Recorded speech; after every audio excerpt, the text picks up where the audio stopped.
Welcome to the 8th lesson of module 2, which is on analysis of strain. We have already discussed quite a few aspects of analysis of strain, and today we are going to discuss some more aspects of analysis of strain. Well, it is expected that once this particular lesson is completed, one should be able to understand the concept of strain gauges and strain rosettes, which we will be discussing as we will go through, and their use in evaluating strain and stresses at a point. One should be able to understand the relationship between elastic modulus and shear modulus. How do we relate the elastic modulus to the shear modulus, and then consequently the concept of bulk modulus. Well, hence the scope of this particular lesson includes recapitulation of previous lesson, which we will be doing through the answering of the questions which I had posed last time. Then concept of strain gauges and strain rosettes, use of strain rosette values in evaluating plane strain and stresses. We will discuss that how the rosette values the strains which we evaluate or which we measure through the use of strain rosette, how they are used to compute the values of strains and stresses at a point. Then the relation between elastic constants and then the concept of the bulk modulus, and we will be solving few examples for evaluation of strain at a point from the given information. Well, let us look into the answers of the questions which we had posed last time. The first question is, what is the value of shear strain where normal strain is maximum? In fact, probably first and second questions both can be discussed together. What is the value of normal strain where shear strain is maximum? Now, let us discuss this particular or these two questions through the Mohr circle or the Mohr circle of strain. Now, if you remember, last time we had discussed that we can plot the Mohr circle for evaluating strain at a point. Now, if we have an element which is subjected to strain, let us say this is reference x axis and this is y axis. The strain is epsilon x, epsilon y, and the shearing strain is gamma x y. Now, we can plot them in the Mohr circle, and this is the point, this being the positive strain axis and this is the positive gamma by 2 axis. This particular point represent the positive epsilon x and gamma x y by 2, and this particular point which is diametrically opposite to this particular point represent epsilon y and minus gamma x y by 2. Now, this is the center of the Mohr circle, which is at a distance of epsilon x plus epsilon y by 2, and this particular point gives us the maximum normal strain, which we normally denote it as epsilon 1, the maximum principal strain. And as you can observe from this particular point and from this diagram, that at this point the value of shearing strain is 0. So, at the along the axis where the principal strain or the normal strain is maximum, where we have maximum principal strain, the value of the shear strain is 0. And consequently, if we look into the Mohr circle, that the maximum value of the strains are at this particular point and at this particular point. Now, this is the maximum positive shear strain and this is the minimum, because magnitude wise they are same, but only it is negative. So, this is gamma x y max. Now, the point where the shear strain is maximum, the corresponding normal strain is equals to this, and this normal strain is equals to epsilon x plus epsilon y by 2. So, along the axis where the shear strain is maximum, the corresponding normal strain is epsilon x plus epsilon y by 2. So, this answers the first two questions.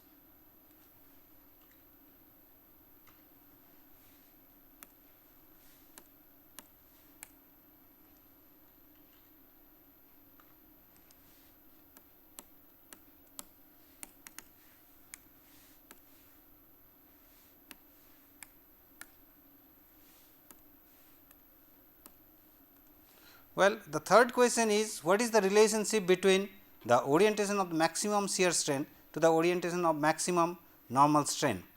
Now, this aspect we had discussed last time. If you remember that the principal angle 2 theta p for the maximum principal strain can be located using the expression gamma x y by epsilon x minus epsilon y. Now, in the Mohr circle, if we try to locate the principal plane, this is the position of the maximum normal strain, and if this is the reference plane or reference point where strain is epsilon x and gamma x y by 2.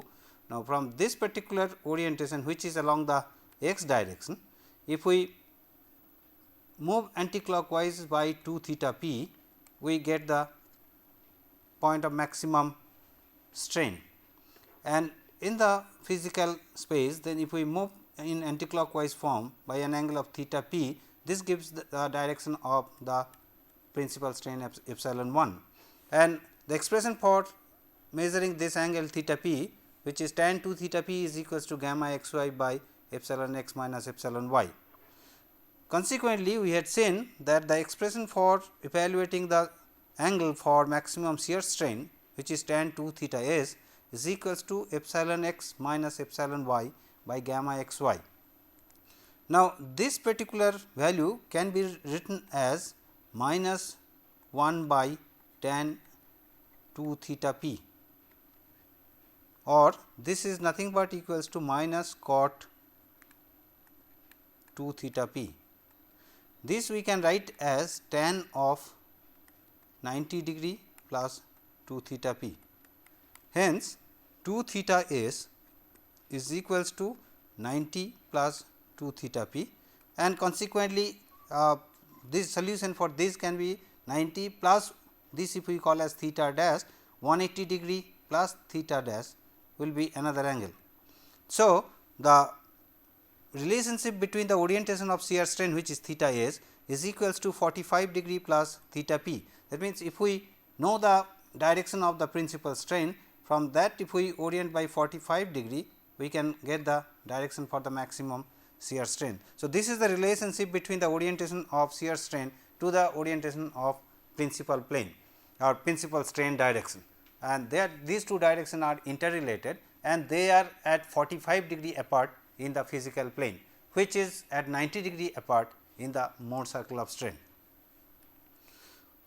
Well, having looked into these questions, now let us look into the aspects which we are going to discuss today, is the concept of the strain gauge and consequently the term which is called as strain rosette.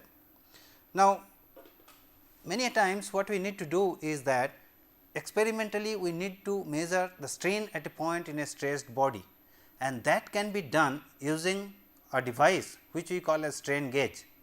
Now, electrical resistance strain gauge is one of such devices, based on which or using which we can evaluate strain at a point in a stressed body. Now, the mechanism of this particular strain gauge works with its wire which is pasted on a paper base, and this assembly can be fixed onto the stressed body. Now, as the body undergoes strain or the deformation, the gauge also along with the body undergoes deformation, and thereby there is a change in the resistance of that particular wire, which is evaluated in terms of the strain. That is the basic principle. We are not going into the details of strain gauge at the moment, but the strain gauges can be used for measuring strain at a point or specifically the normal strain at a point in a particular direction. Now, this is the configuration of the strain gauge, where this particular area which is shown over here is the backing strip over which the wire is placed, and this is the gauge length of the strain gauge. Now, various sizes of strain gauges are available. They are ranging between 2 millimeter to even 40 to 50 millimeter size. Now, depending on the usage, depending on the type of strain we are looking for or the accuracy in the strain we are looking for, we use such gauges to measure the strain at a particular point. Now, from these particular strain values, we can, as we have seen, that we need the normal strains epsilon x, epsilon y, gamma x y, and if we have those informations, then we can compute the value of principal strains epsilon 1, epsilon 2. We can evaluate the stresses from those strains. So, measurement of strain at a point using such strain gauges is of useful aspect in strength of material. Now, let us look into that. As I said, in a plane strain we need to have three quantities, they are epsilon x, epsilon y and gamma x y, and if we can have these quantities, then we can compute the strain values which are epsilon 1, epsilon 2, the principal strains, their directions, the maximum shearing strain which is gamma x y max, and once we have the values of the principal strains, we can compute the values of principal stresses as well, which are related between the strains and the strain, they are related. So, we can evaluate what is the stress at that particular point. But the point is, the strain gauge which we use, they can be used for measuring the normal strain. The gauge can be used to measure the normal strain. Now, if we place the strain gauge along the x direction, we can get the value of epsilon x. If we place them in the y direction, we can get the value of epsilon y. But the problem is with the gamma x y, we cannot measure the shearing strain gamma x y directly, as we can measure the normal strain epsilon x and epsilon y using the strain gauges oriented in that particular direction, because strain gauge gives us the normal strain at that particular point. So, we can evaluate epsilon x and epsilon y, but measurement of gamma x y is difficult. So, we take an indirect path to evaluate gamma x y, so that we can utilize this information for evaluating principal strains and thereby the stresses. Now, the indirect path is like this. What we do is that if we install strain gauges along three directions, let us call, say this is direction A, this is direction B and this is direction C. Now, if we place strain gauge along OA, OB and OC, then we can get the strains, the normal strain epsilon A, epsilon B and epsilon C in three normal directions or three directions. Now, let us assume that the direction OA is oriented at an angle of theta A with reference x axis, and likewise OB is oriented at an angle of theta B with reference x axis, and OC is oriented at an angle of theta C with reference x axis. Now, if we have these informations, then if you remember that we had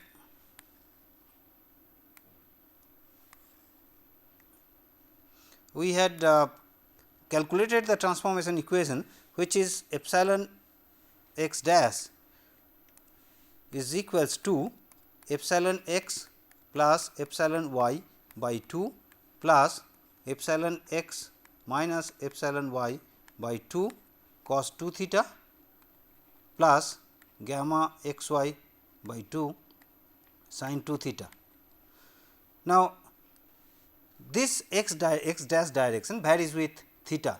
Now, in this particular case, epsilon A is corresponding to theta A, epsilon B is corresponding to theta B and epsilon C is corresponding to theta C. Now, if we substitute for theta as theta A, theta B, theta C, correspondingly we can get the values of epsilon A, epsilon B and epsilon C, and this is what is done over here is epsilon A is equals to epsilon x plus epsilon y by 2, epsilon x minus epsilon y by 2 cos 2 theta A plus gamma x y by 2 sin 2 theta A. Likewise, epsilon B is equals to epsilon x plus epsilon y by 2, epsilon x minus epsilon y by 2 cos 2 theta B and gamma x y by 2 sin 2 theta B, and epsilon C likewise is cos 2 theta C and sin 2 theta C. Now, you see we have three equations, equation 1, equation 2 and equation 3, and out of these three equations we know the value of epsilon A, we know the value of epsilon B, we know the value of epsilon C. Also, we know the orientation angle theta A, theta B and theta C. Since these 3 parameters or 6 parameters are known, epsilon A, epsilon B, epsilon C are known, consequently, theta A, theta B, theta C are known. So, the unknown parameters epsilon x, epsilon y and gamma xy can be evaluated from these 3 equations. So, we can compute epsilon x, we can compute epsilon y and we can compute gamma xy from these equations. So, once we know epsilon x, epsilon y and gamma xy, then using these 3 quantities we can evaluate strain at any orientation as we desire, as we have seen, either using transformation equation or using Mohr circle, or we can evaluate even the principal strains and consequently we can evaluate principal stresses from the material properties.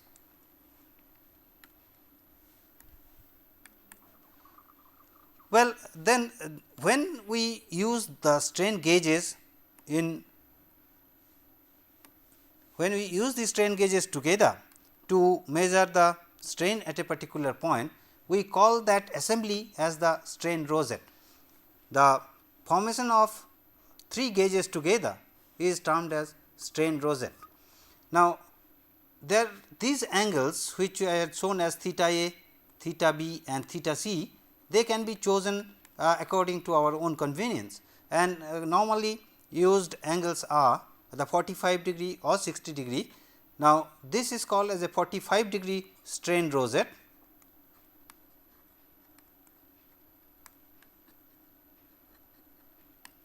Now, here 2 angles used are, let us call this as theta A is 45 degree and theta B is 45 degree again.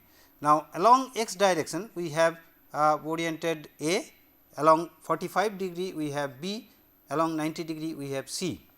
So, since epsilon A or the strain along the A is coinciding with x axis, so epsilon x is epsilon A directly.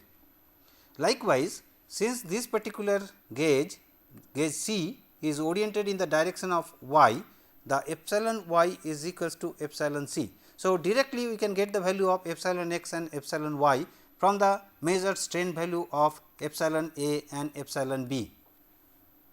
Now, what we need to do is evaluation of gamma xy. Now, again if we go back to the transformation equation, which is epsilon x dashed is equals to epsilon x plus epsilon y by 2 plus epsilon x minus epsilon y by 2 cos 2 theta plus gamma xy by 2 sin 2 theta. Now, theta here is 45 degree. So, sin 90 is 1, cos 90 is 0. So, this term goes off and this is gamma xy by 2 and this is in direction of 45 degree, which is epsilon b.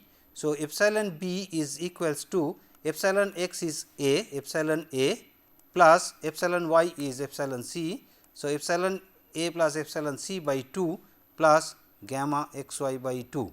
So, from this it gives gamma xy by 2 is equals to epsilon b minus epsilon A plus epsilon c by 2.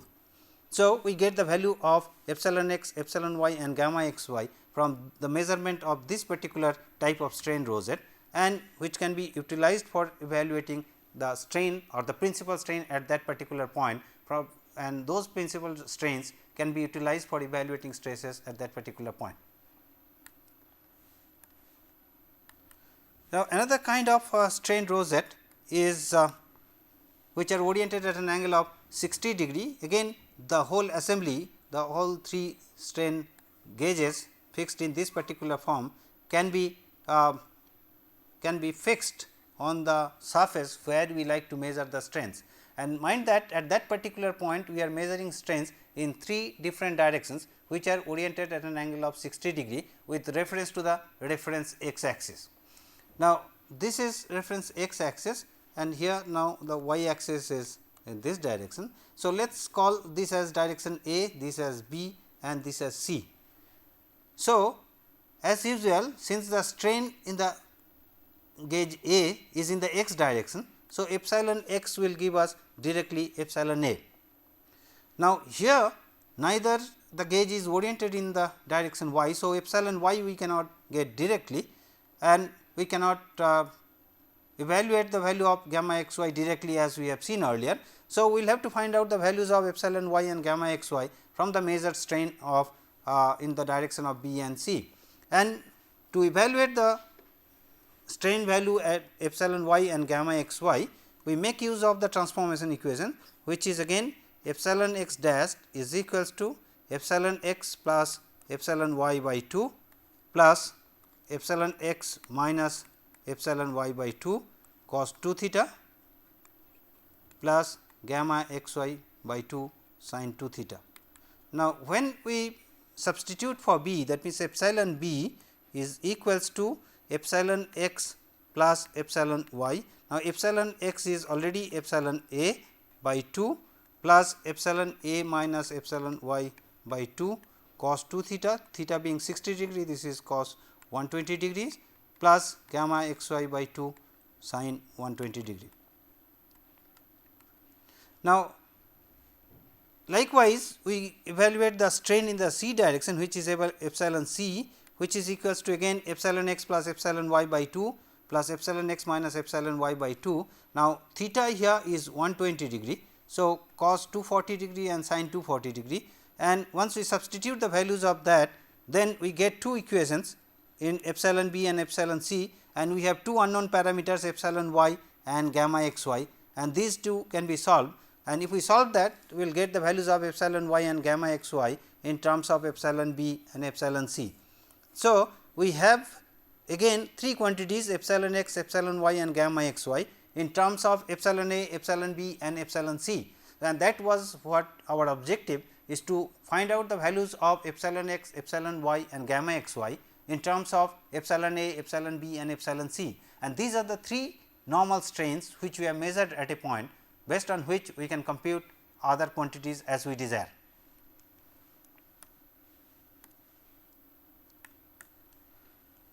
Well, now this is another important aspect wherein we need to relate the quantity which is E, which we call as modulus of elasticity, to the quantity G, which we call as the modulus of rigidity, and this we have seen the definition of E and G earlier. Now, we like to relate here these two quantities E and G. Now, let us look into a state of stress at a point where the stresses are all shearing stresses acting in the at that particular point in this element. Now, here the normal stresses sigma x and sigma y is equals to 0, and the shearing stresses are tau x y. Now, if you remember that this kind of stress distribution, we call that state of pure shear, and this aspect we have discussed earlier when we discussed about the stress at any point. So, this is a state of pure shear. Now, if we try to plot this stress in the Mohr circle, as we have seen that this is our sigma axis and this is our tau axis.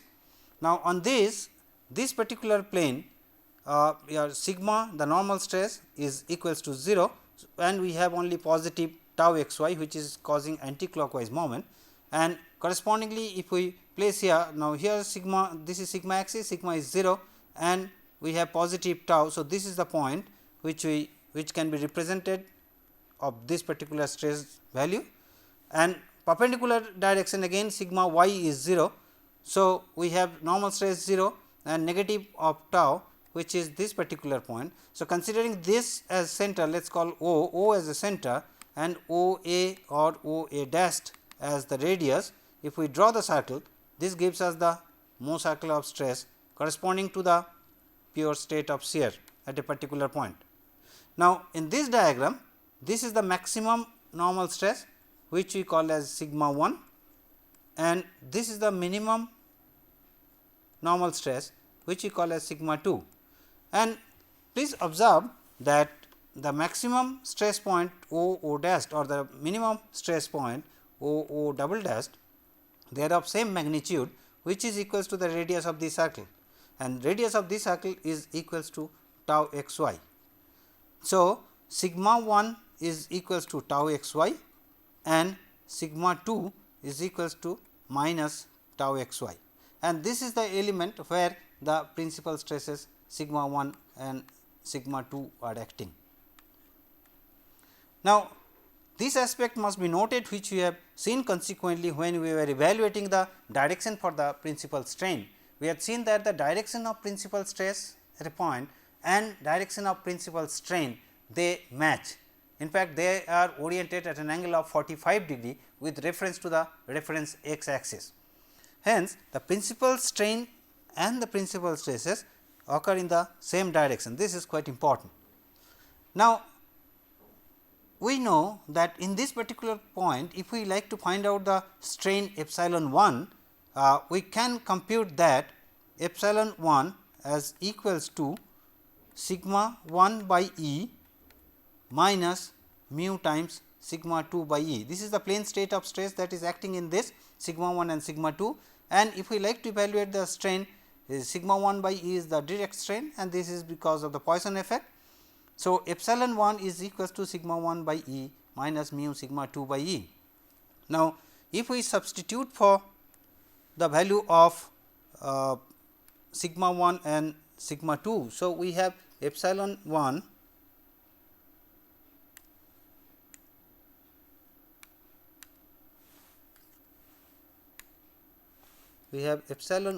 is equals to sigma 1 by E minus mu sigma 2 by E, and as we have seen that sigma 1 is tau x y and sigma 2 is minus tau x y.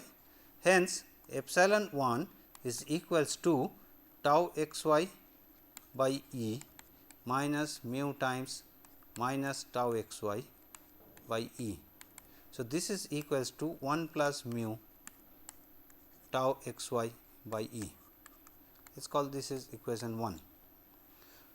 Now, we have seen that the strain at any direction epsilon x dash is equals to epsilon x plus epsilon y by 2 plus epsilon x minus epsilon y by 2 cos 2 theta plus gamma x y by 2 sin 2 theta. Now, since the direction of principal stress coincides with the direction of principal strain, and also we have noted that sigma x is equals to sigma y equals to 0. So, since normal stresses are 0, corresponding normal strains are also 0, epsilon x is equals to 0, epsilon y also is equals to 0. Hence, the first term is 0. Now, since the direction of the principal strain also is theta as equals to 45 degree, then cos 90 is 0 and thereby sin 90 is 1. So, epsilon 1, the strain in the principal direction, is equals to gamma x y by 2. Now, the relation between the stress and the strain, the shearing stress and the shearing strain can be related through the shear modulus using the Hooke's law. So, tau x y is equals to g times gamma x y. So, you can write tau x y, the shearing stress, is equals to g times gamma x y, where g is the shear modulus. Now, gamma x y you can substitute in terms of tau x y as equals to tau x y by twice g. So, this is our second equation. So, first equation we have epsilon 1 is equals to 1 plus mu tau x y by E, and the second equation which we have is epsilon 1 is equals to tau x y by 2 g.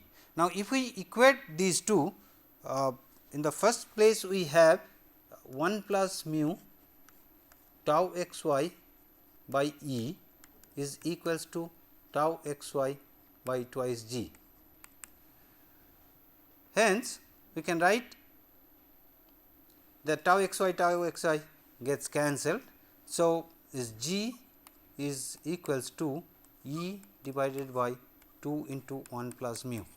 So, this is the relationship between the shear modulus g and the elastic modulus E through the term Poisson's ratio. So, this is the relationship between E, g and mu.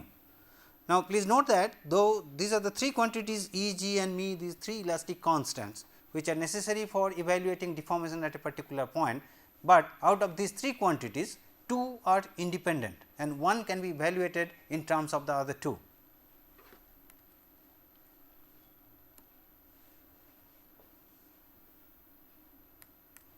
Now, this is the expressions which we have just derived, is written over here.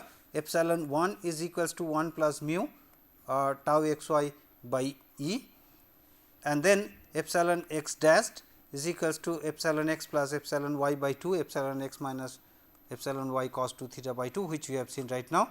And for epsilon x, epsilon y equals to 0 and 2 theta equals to 90 degree, if we relate these two, we have G equals to E divided by 2 into 1 plus mu. So, this is the relationship between E and G through the term Poisson's ratio. Mu is the Poisson's ratio.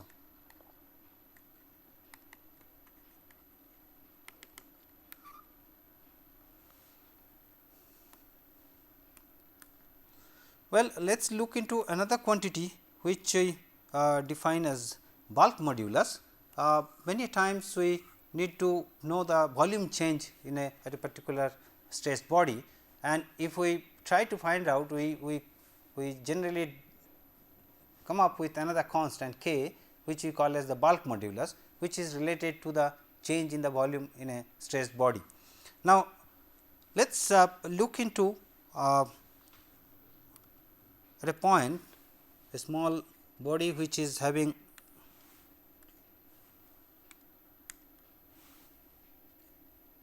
a dimension dx, dy and dz.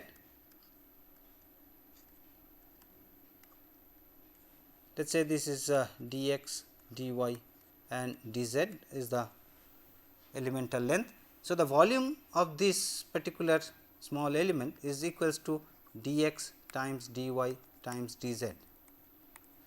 Now, after this particular element has undergone strain, there will be extension in all three directions and thereby there will be change in the volume. Let us say that the strains in the x, y and z direction are epsilon x, epsilon y and epsilon z, and thereby the extension in the x direction will be epsilon x times dx, the extension in the y direction will be epsilon y times dy, and extension in the z direction will be epsilon z times dz. So, the changed volume accordingly will be equals to, let us call this as v dash, as dx plus epsilon x dx is the changed length in the x direction, dy plus epsilon y dy is the changed length in the y direction, multiplied by dz plus epsilon z dz, or this we can write as dx dy dz. If we take out dx dy dz, we have 1 plus epsilon x into 1 plus epsilon y into 1 plus epsilon z. If we expand this is equals, now dx dy dz as we have seen is the initial volume which is V 0 times, if we expand this is 1 plus epsilon x plus epsilon y plus epsilon z plus epsilon x epsilon y plus epsilon y epsilon z plus epsilon x epsilon z plus epsilon x epsilon y epsilon z. This is the expression which we are going to get if we multiply these three quantities. Now, since the strain is small, epsilon x, epsilon y, epsilon z, they are small quantities.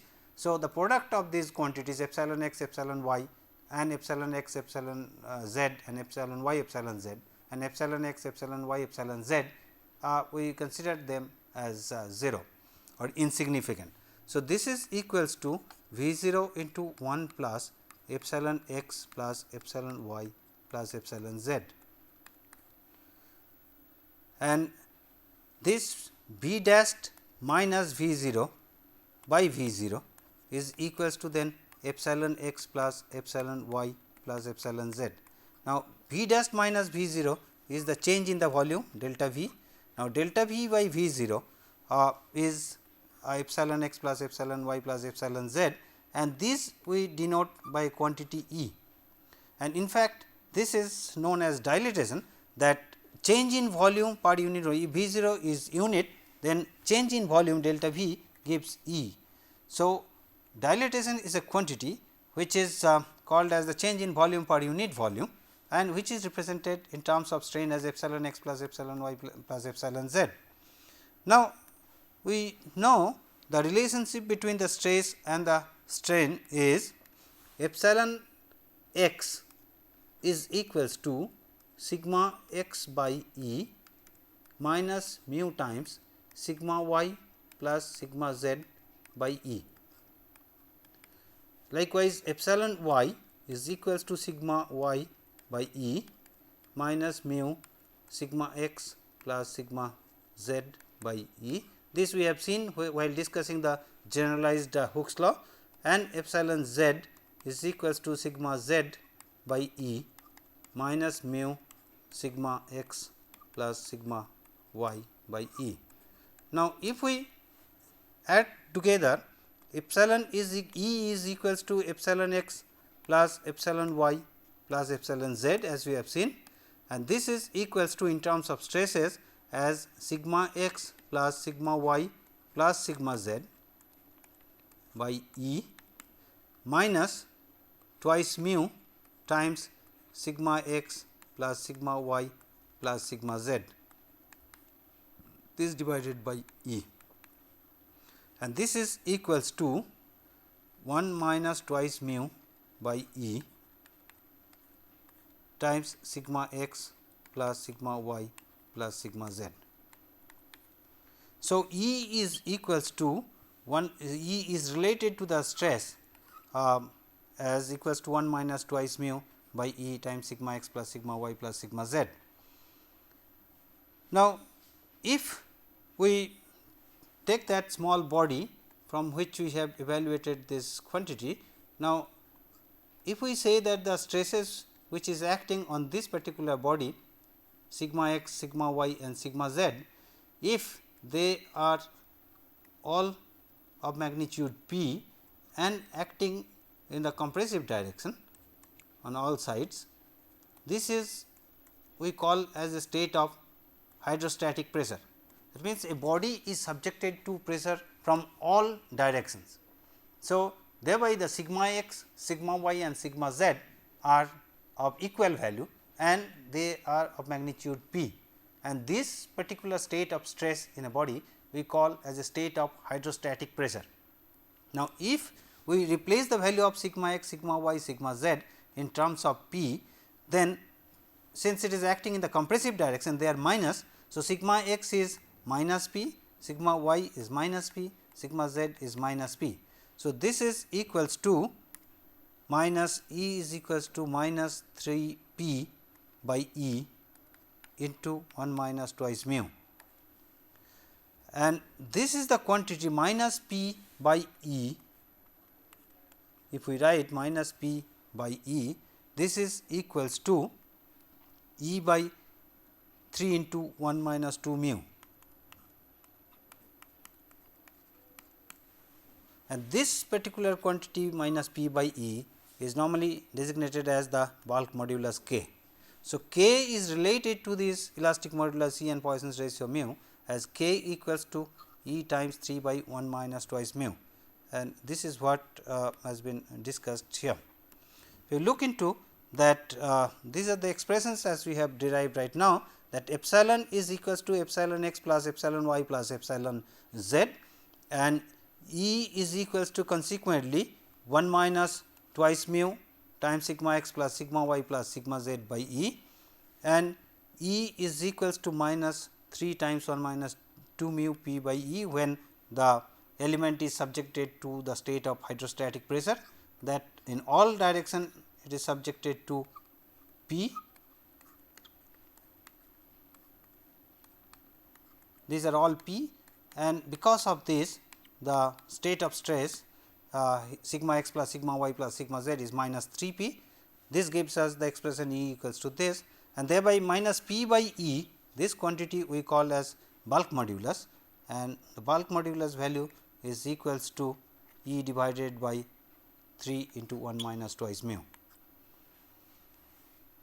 And This term is important, as I defined the dilatation, which is the change in volume for unit volume for a small infinitesimal strain, which is given by this expression E.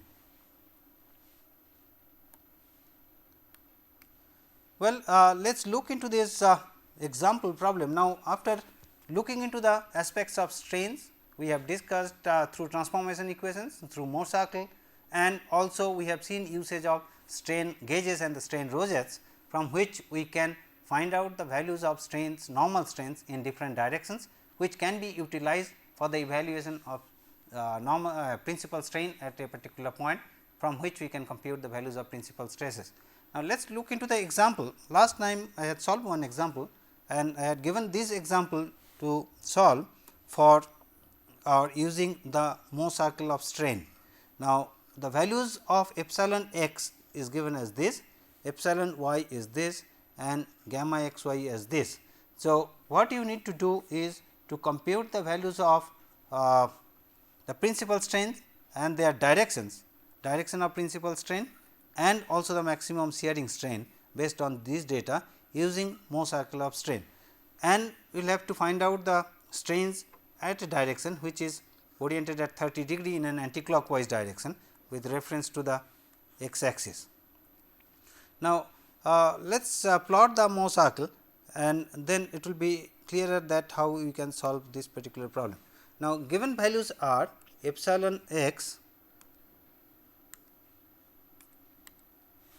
is equals to 340 into 10 to the power minus 6, epsilon y is equals to 110 into 10 to the power minus 6, and gamma x y is equals to 180 into 10 to the power minus 6. Now, if we plot this in the Mohr circle, let us say this is the gamma by 2 direction, this is epsilon direction, this is gamma by 2 direction. Now, here we have epsilon x 340 and gamma by 2 is 90. So, this is the point which we choose here. We have another point epsilon y which is 110 and gamma by 2 is minus 90. So, we place the point here, and as per the norm of the Mohr circle, we join these 2 points, and thereby this gives us the center of the Mohr circle. And if we plot the circle considering this as center and this as radius, we get the circle. Now, this particular point gives us the point of maximum normal strain, which we define as epsilon 1, and this is the minimum normal strain, which we define as epsilon 2. Now, in this figure, if you remember the center from here, now this is epsilon x, this is epsilon y, hence this is epsilon x minus epsilon y by 2, and thereby this distance is epsilon x plus epsilon y by 2. Now, the values of these if we calculate epsilon x plus epsilon y by 2,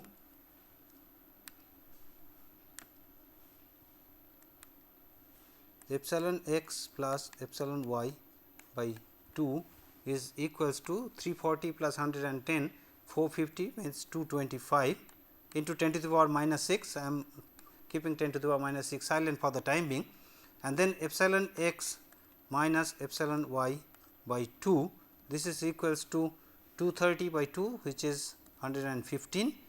Now, normal strain epsilon 1 will be the distance from O to O dashed plus the radius, and the radius can be computed from this triangular configuration, where let us call this as A, this is A dashed. Now, A dashed is equals to gamma by 2, which is 90 into 10 to the power minus 6, and this distance is epsilon x minus epsilon y by 2, which is 115. So, the radius r is equals to root of 90 into 10 to the power minus 6 square plus 115 square, and this gives us a value of 146 into 10 to the power minus 6. Now, these quantities are with 10 to the power minus 6, which I am keeping silent here. So, R is equals to 146 into 10 to the power minus 6. So, the value of normal strain, maximum normal strain epsilon 1 is equals to O dash plus O dash plus the radius r, and O dash is equals to epsilon x plus epsilon y by 2, which is equals to 225. So, 225 plus 146, this gives us the value of the normal strain maximum, which is 371. 371 into 10 to the power minus 6 is the normal strain, maximum normal strain, and the minimum normal strain epsilon 2 is equals to this particular distance, again is the distance from O to O dash minus the radius. So, O dash again is 225 minus radius is 146 into 10 to the power minus 6. This gives us a value of 79 into 10 to the power minus 6. So, these are the values of the maximum normal and the minimum or the principal strains. Now, we need to know the orientation of the principal strain, and this is the reference x axis where the normal epsilon x and gamma x y by 2 positive occurs. Now, from here if we rotate by angle 2 theta p, this gives us the position of the maximum normal strain, and from this particular triangle O dash A dash, we can get tan 2 theta p, tan 2 theta p is equals to A dash by O dash A dash, A dash by O dash A dash, and that gives us a value of which is A dash is equals to 90 and O dash A is equals to 115.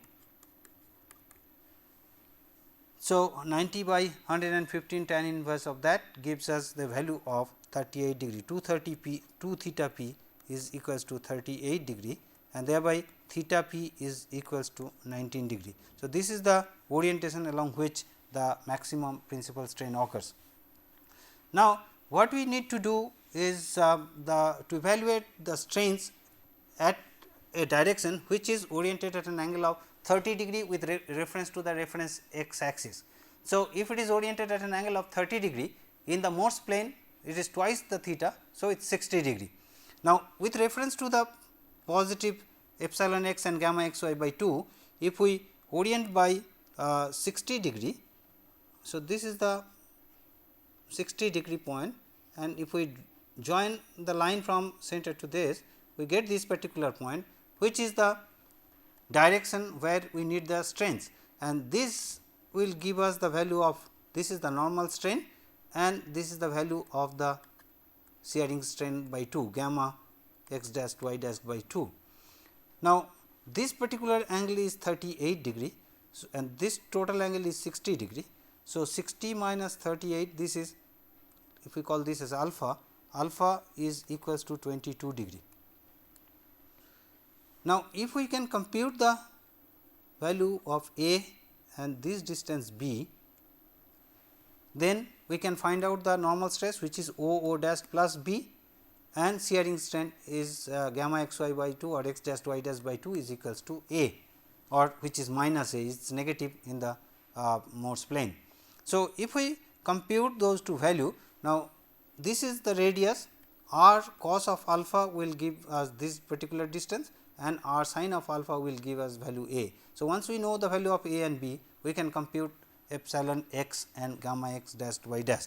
Now, let us compute that the values of A and B. Now, A is equals to r sin 22 degree, which is equals to 146 into 10 to the power minus 6 into sin 22 degree, and this gives us a value of minus 54.7 into 10 to the power minus 6. I am writing this as a minus because it is in the negative direction. So, gamma x dashed y dashed, in fact, the shearing strain is twice of this. So, minus 109.4 into 10 to the power minus 6 is the shearing strain. Now, the distance B is equals to r cos 22 degrees, which is equals to 146 into 10 to the power minus 6 cosine 22 degree, and this is equals to 135.37 into 10 to the power minus 6. So, epsilon x dashed is equals to the O dash distance, which is equals to 225. So, 225 plus 135.37 into 10 to the power minus 6 is the normal strain, and epsilon y dash consequently will be this minus of this, which is diametrically opposite, is equals to 89.65 into 10 to the power minus 6, and gamma x y, as I said, is equals to this. So, these are the values of the strain, and maximum shear strain is equals to the radius of the Mohr circle. Maximum shear strain is equals to 2 into 146, because gamma by 2 is the radius. So, 2 into 146 into 10 to the power minus 6, which is 292 into 10 to the power minus 6. So, these are the values of the strain quantities. Now, once this particular element undergoes strains, now this is the configuration which we expect. Now, in the initial stages, we had epsilon x as 340, epsilon y as 110, and we had positive shear, which is denoted by this as 180, and this is the orientation of the element in initial strain. Finally, when it is rotated at an angle of 30 degree, now it has epsilon x dash, epsilon y dash, and gamma x dash y dash is negative. So, the angle here increases, and this is the form which it takes, and so this is the final shape of the body after it has undergone the strain. And when it undergoes the principal strain, the principal strain direction is we have got as 19 degree. So, this is the direction of epsilon 1 and this is the direction of epsilon 2, and both are positive, and this here there are no shearing strain. So, this is the shape that it is going to take place. Well, we have another example which is of similar type, that an element of material in plane strain is subjected to strains epsilon x as 480 into 10 to the power minus 6, epsilon y as 70 into 10 to the power minus 6, gamma x y is 420 into 10 to the power minus 6. We will have to evaluate the strain at an element which is oriented at an angle of 75 degree with x axis in anti-clockwise direction, and the principal strains and maximum shear strain using Mohr circle. This is exactly the similar way you should do as we have done for the problem 1, and I am leaving this for you to compute.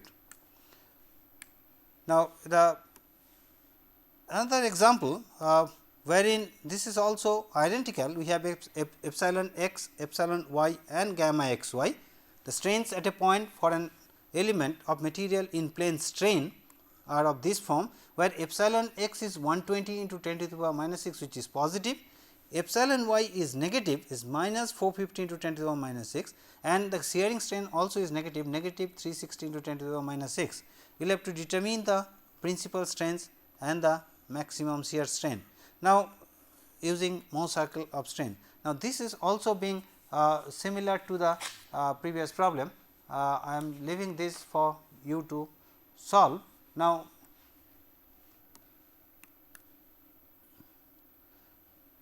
let us look into this particular problem, which is based on the aspects we have discussed today, where the strain readings from a 45 degree strain rosette are epsilon A is this much, epsilon B is this much, and epsilon C is this much.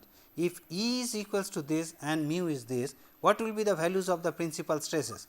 Now, as you have seen that we have rosettes which are oriented in 3 different directions. This is epsilon A, this is epsilon B, and this is epsilon C.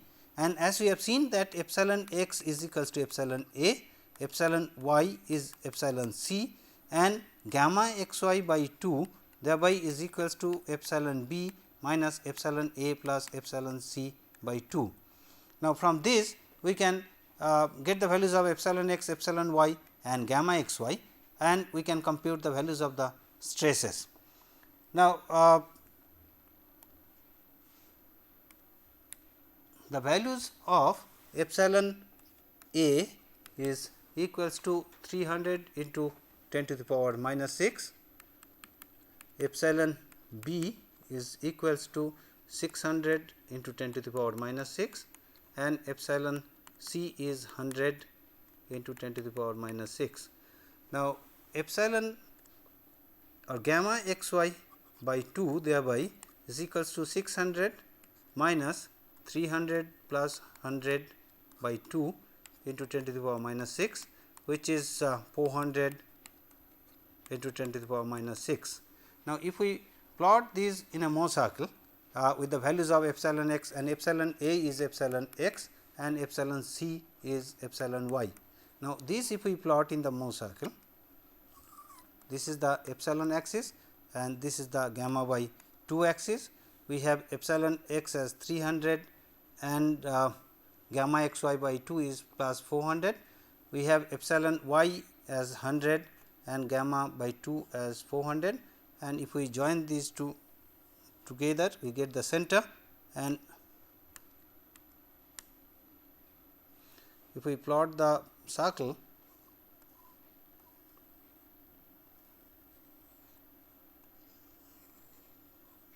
we get the Mohr circle of strain, and this is the value which is sigma or epsilon 1 and this is epsilon 2.